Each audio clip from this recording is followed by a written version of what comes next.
Bharat Tiwari encounter मामले में ये अफवाह जैसी उड़ी कि भाई 11 आरोपियों के खिलाफ जो है वो गैर जमानती वारंट जारी कर दिया गया। लेकिन बाद में जब इसको विस्तार से देखा गया और खास तौर से जो भरत तिवारी की तरफ से जो वकील हैं उन्होंने भी कोर्ट में जब अपनी बात रखी थी तो कुल करके ये बात आ गई कि कोई गैर जमानती वारंट अभी फिलहाल जारी नहीं हुआ है। ये अलग बात है कि 11 पॉइंट पे जो है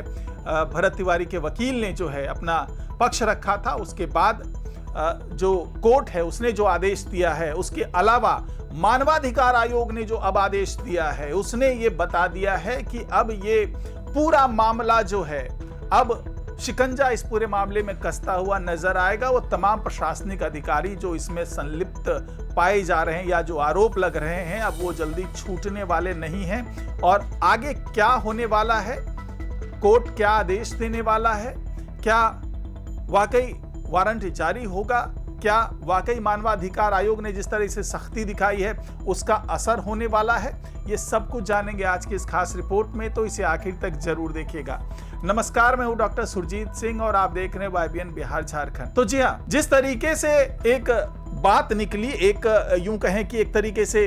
ये र्यूमर फैलने लगा कि भाई 11 जो अधिकारी हैं, जैसे तत्कालीन जो SDM वहाँ के रहे, जो SDPO हैं वो हैं, जो थाना अध्यक्ष है, STF के जवान हैं, जो ASI है, कुल मिलाकर के 11 लोगों के खिलाफ गैर जमानती वारंट जारी हो गया और उनकी गिरफ्तारी जो है वो तुरंत होने वाली है।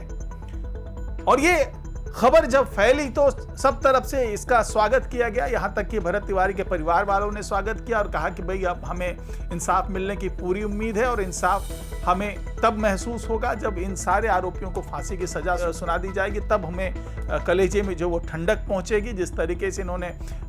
जो खास तौर से जो भरत तिवारी की मां है उन्होंने कहा जिस तरीके से इन्होंने एनकाउंटर के नाम पर हत्या की मेरे बेटे की, उसका इंसाफ जो है अब होना चाहिए और मुख्यमंत्री ने भी हमें आश्वासन दिया था और उसका असर होता नजर आएगा। लेकिन जैसे जैसे चीजें साफ होती गई तो पता चला कि गैर जमानती वारंट जारी नहीं किया गया है, बल्कि आरा सिविल कोर्ट में भरत तिवारी की तरफ से जो वकील थे उन्होंने 11 पॉइंट रखे थे और उस पॉइंट के आधार पर जो मिसलेनियस जो भी था उसके आधार पर जो आरा सिविल कोर्ट है उसने जो SP हैं मिस्टर राज भोजपुर के, तो उससे जो है वो डिटेल में जो है वो रिपोर्ट मांगी है। आप अंतरिम रिपोर्ट हमें दीजिए कि किन परिस्थितियों में ये सारा कुछ हुआ है और उसी के आधार पर आगे फिर सुनवाई होगी। और ये पूरी तरीके से संभावना जताई जा रही है कि 11 आरोपियों के खिलाफ जो है वो गैर जमानती वारंट जारी हो जाए, लेकिन फिलहाल अभी हुआ नहीं है। लेकिन इस बीच में एक जो बड़ी खबर आई वो आई जो बिहार राज्य मानवाधिकार आयोग है उसकी तरफ से, क्योंकि उन्होंने भी एक नोटिस जारी किया। उस नोटिस को जो है वो बिहार के मुख्य सचिव को जारी किया, उन्होंने DGP को जारी किया और साथ ही जो मिस्टर राज भोजपुर के SP हैं उनको जारी किया नोटिस और 2 दिनों के अंदर में तथ्यात्मक रिपोर्ट मांगी है। जी हाँ, वो तमाम तथ्यों के बारे में जानकारी मांगी है जिसके आधार पर पुलिस कह रही है कि हमने जायज एनकाउंटर किया है। लेकिन जो तमाम साक्ष्य सबूत चीख चीख करके गवाही दे रहे हैं वो यही बता रहे हैं कि भरत तिवारी की तो हत्या की गई है, कोई एनकाउंटर नहीं था। इस मामले में न्यायिक जांच आयोग जो है वो भी अपने स्तर पर कार्रवाई कर रही है। उन्होंने 27 अगस्त तक का समय दिया है कि आम लोग जो कि उस घटना के वक्त वहां पर मौजूद थे या फिर जिनके पास कोई भी साक्ष्य मौजूद हो वो खुल करके जांच आयोग के सामने आए, शपथ पत्र दे करके अपने जो साक्ष्य है वो रखें या अपना गवाही देना चाहते हैं वो सामने आए और अपना नाम दर्ज कराएं। तो 27 अगस्त तक न्यायिक जांच आयोग ने ये समय सीमा निर्धारित कर दी है। पहले 10 अगस्त तक की एक समय सीमा थी जिसमें गवाहों को सामने आने की बात कही गई थी। उसमें एक शपथ पत्र देकर के कोई व्यक्ति आया था, उसको भी आमंत्रित किया गया कि आप आइए। इसके अलावा 27 अगस्त तक का ये समय दिया गया है कि कोई भी व्यक्ति अगर शपथ पत्र जारी करके दाखिल करके और अपनी बात रखना चाहता है, गवाही देना चाहता है या उसके पास इससे जुड़े कोई साक्ष्य हैं, कोई सबूत हैं, तो वो हमारे सामने लेकर के आए और हम पहले चरण में जो वो सारी चीज़ें गुप्त रखेंगे और उसके बाद सारे तथ्यों को कोर्ट के सामने लाया जाएगा। जांच आयोग की रिपोर्ट जो कोर्ट में सौंपी जाएगी। तो ये जो 3 तरफा कह लें कि शिकंजा कस रहा है, पहला तो जो कोर्ट के माध्यम से हो रहा है, दूसरा मानवाधिकार आयोग के माध्यम से हो रहा है, तीसरा न्यायिक जांच आयोग की तरफ से हो रहा है। क्योंकि इस बार इस मामले में कई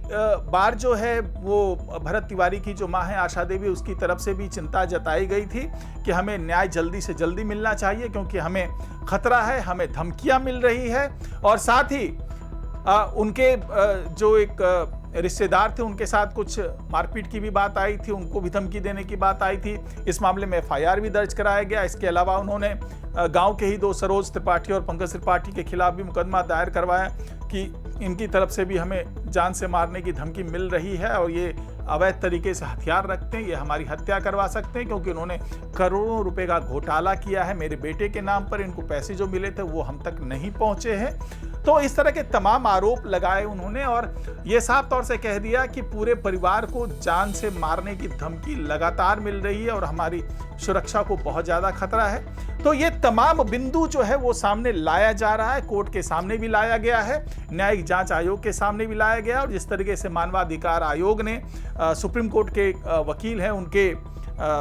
जो याचिका दी थी उसके आधार पर जो तमाम फैसला सुनाया है और जिस तरीके से वो पूरे मामले की जांच कर रहे हैं, उससे अब ये लगभग जाहिर हो चुका है कि जो भी आरोपी होगा वो अब बचकर नहीं जा सकता। और तमाम लोग, इससे पहले एसटीएफ के जवान अक्षय कुमार की गिरफ्तारी भी हो चुकी है और परिवार का ये कहना है, भरत तिवारी के परिवार का ये कहना है कि जिस तरीके से एक जवान की गिरफ्तारी हुई है वैसे ही बाकी 11 आरोपी जो सामने सामने दिख रहे हैं, जिनका सीधा सीधा जो इसमें लेना देना, जिसकी मिली भगत है और जिसके इशारे पर सारी चीजें हुई है, उसको सलाखों के पीछे भेजा जाना चाहिए और उनको उस पर मर्डर का केस चलाया जाना चाहिए और फांसी की सजा सुनाई जानी चाहिए। ये मांग है और आने वाले दिनों में ये उम्मीद की जा रही है कि इस तमाम जांच और तथ्यों के आधार पर जो आरा सिविल कोर्ट है वो इसमें जो है वो सही फैसला सुनाएगा। हालांकि ये भी कहा जा रहा है कि इस फैसले के खिलाफ लोग हाई कोर्ट भी जाएंगे, हाई कोर्ट के बाद सुप्रीम कोर्ट का भी दरवाजा खुला होगा। लेकिन फिलहाल इस पूरे मामले में जो है, क्योंकि इससे पहले